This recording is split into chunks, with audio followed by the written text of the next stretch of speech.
आज दोपहर 12 बजे के आसपास राज्यसभा को संबोधित करेंगे प्रधानमंत्री मोदी। धन्यवाद प्रस्ताव पर रखेंगे अपनी बात। सदन में एक दूसरे पर हमलावर हो सकते हैं सत्ता और विपक्ष। अपने संबोधन में विपक्ष पर हमला बोल सकते हैं प्रधानमंत्री मोदी।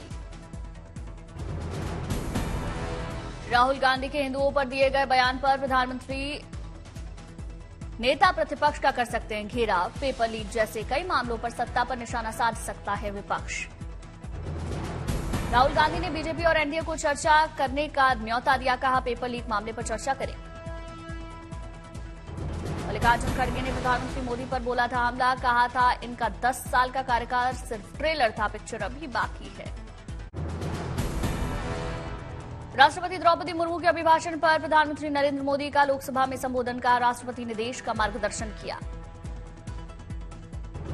पीएम मोदी ने कहा, देश में सफल चुनाव कराए गए। भारत की जनता ने हमें तीसरी बार देश की सेवा करने का मौका दिया। हमारी नियत निष्ठा पर जनता ने भरोसा किया। पीएम ने कहा, सबका साथ सबका विकास के मंत्र के साथ चलें। 140 करोड़ देशवासियों की सेवा करने का मौका मिला। प्रधानमंत्री मोदी ने कहा, दुनिया भर में भारत की साख बढ़ी है, भारत का सम्मान बढ़ा है, भारत के प्रति देखने का नजरिया बदला है। विपक्ष को घेरते हुए बोले प्रधानमंत्री मोदी। कहा, देश ने लंबे समय तक तुष्टीकरण की राजनीति देखी। हमने तुष्टीकरण नहीं किया, हमने संतुष्टीकरण पर जोर दिया। विपक्ष के हंगामे के दौरान बोले प्रधानमंत्री मोदी। कहा, झूठ चलाने वालों की पीड़ा समझ सकता है। लगातार झूठ के बाद उनकी हार हुई है। भ्रष्टाचार को लेकर बोले प्रधानमंत्री मोदी। कहा, देश को भ्रष्टाचार ने खोखला किया। भ्रष्टाचार के प्रति जीरो टॉलरेंस होगा।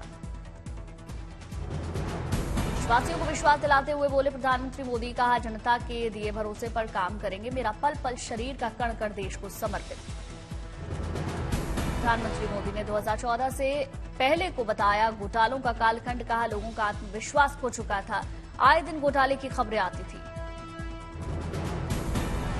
प्रधानमंत्री मोदी ने कहा, गैस सिलेंडर राशन गरीब को घर लेने के लिए रिश्वत देनी पड़ती थी। 2014 के बाद का हिंदुस्तान बदला है। 10 साल में देश निराशा के गढ़ से निकला है। पीएम ने कहा, 2014 से पहले बेकसूर लोग मारे जाते थे। 2014 से पहले आतंकी जहां चाहे हमला कर देते थे। 2014 के बाद हिंदुस्तान घर में घुसकर मारता है।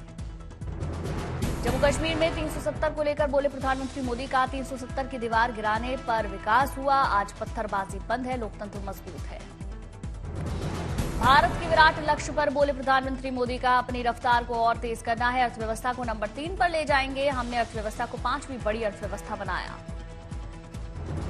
विपक्ष के शोर शराबे के बीच प्रधानमंत्री मोदी का वार। कहा, कांग्रेस बच्चे का मन बहलाने में लगी। तर्क खत्म हो जाए तो चीखते चिल्लाते रहे। प्रधानमंत्री मोदी का कांग्रेस पर तंज। कहा, 2024 से कांग्रेस परजीवी पार्टी जानी जाएगी। कांग्रेस ने फेल होने का वर्ल्ड रिकॉर्ड बना दिया। संसद में राहुल गांधी के दिए हिंदुओं पर दिए गए बयान से भड़की बीजेपी। आज कांग्रेस मुख्यालय का करेगी घेराव। सुबह 10 बजे जैसलमेर हाउस पर इकट्ठा होगी बीजेपी कार्यकर्ता। वहां से कांग्रेस मुख्यालय के लिए मार्च करेंगे। राहुल गांधी ने हिंदू धर्म पर दिया था बयान। कहा था कि जो खुद को हिंदू कहते हैं वो हिंसा, नफरत और असत्य फैलाते हैं। बीजेपी पर भी जमकर बरसे राहुल गांधी। कहा, बीजेपी सभी हिंदुओं का प्रतिनिधित्व नहीं करती।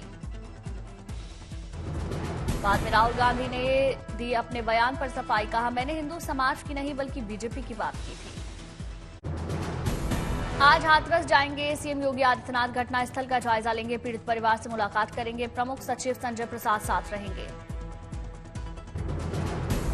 हाथरस के सिकंदराबाद इलाके में कल भोले बाबा के सत्संग समापन के दौरान भगदड़ मचने के बाद बड़ा हादसा हुआ। युद्ध स्तर पर राहत और बचाव जारी। भगदड़ में जख्मी होने वाले लोगों का अस्पताल में इलाज जारी। हाथरस, एटा और अलीगढ़ के अस्पतालों में घायलों को भर्ती कराया गया।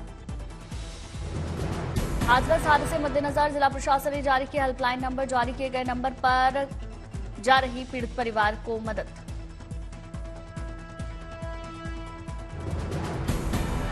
हाथरस हादसे के बाद पुलिस ने आयोजकों और भोले बाबा के लिए चलाया सर्च ऑपरेशन।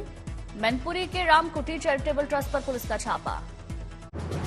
हाथरस हादसे को लेकर संसद में प्रधानमंत्री नरेंद्र मोदी ने दुख जताया। हर संभव मदद का भरोसा दिया। प्रधानमंत्री राहत कोष से मृतक के परिजनों को 2-2 लाख, घायलों को 50-50 हजार की आर्थिक मदद। हाथरस हादसे को लेकर सीएम योगी का ऐलान। मृतकों के परिवार वालों को 2-2 लाख की आर्थिक मदद, घायलों को 50-50 हजार का मुआवजे की घोषणा। यूपी के डीजीपी हाथरस से हालात पर नजर रख रहे हैं। आज सीएम योगी आदित्यनाथ को भी सौंपेंगे ऑब्जर्वेशन रिपोर्ट। राहत और बचाव कार्य के लिए मेडिकल टीम के साथ गाजियाबाद से हाथरस भेजी गई एनडीआरएफ की टीम। पीएसी की 3 बटालियन के साथ एसडीआरएफ की टीम मौके पर पहुंची। सूत्रों के मुताबिक हाथरस हादसे को लेकर मांगी जा सकती है एलआईयू की रिपोर्ट के आधार पर हो सकती है बड़ी कार्रवाई।